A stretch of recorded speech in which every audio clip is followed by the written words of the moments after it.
নীলফামারীর জলঢাকায় নারী সাংবাদিক স্বপ্না আক্তার স্বর্ণালীর উপর ইউপি চেয়ারম্যানের হামলা ও হেনস্থার ঘটনায় উত্তাল হয়ে উঠেছে সংবাদকর্মীরা। আজ সকালে জলঢাকা ও কিশোরগঞ্জ উপজেলায় পৃথক মানববন্ধন ও প্রতিবাদ সমাবেশ করেন স্থানীয় সাংবাদিকরা।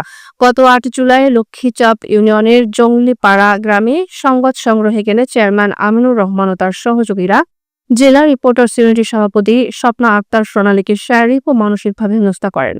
সঙ্গে থাকা গ্লোবাল টিভির প্রতিনিধি সোহেল রানার ক্যামেরা ছিনিয়ে নেওয়ার অভিযোগ রয়েছে। চেয়ারম্যানের গালিগালাজ ও হত্যা হুমকির ঘটনায় স্বর্ণালীকে উদ্ধার করে ভর্তি করা হয় নীলফামারীর সদর হাসপাতালে। সোমবার সকালে জলঢাকা রিপোর্টার্স ইউনিটি সভাপতি রাসুদুজ্জামান সুমনের সভাপতিত্বে প্রতিবাদ সমাবেশে বক্তব্য রাখেন সাংবাদিক নেতা জসিনুর রহমান, হারুন রশিদ ও এনটিভির শাকিল ইসলাম সহ অনেকে।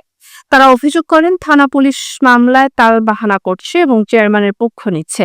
তাদের একটাই দাবি, দ্রুত মামলা গ্রহণ ও দোষীদের গ্রেপ্তার। সাংবাদিককে তারা জানিয়েছেন, এই হামলার বিচার না হওয়া পর্যন্ত আন্দোলন চালিয়ে যাওয়ার ঘোষণা দিয়েছেন তারা।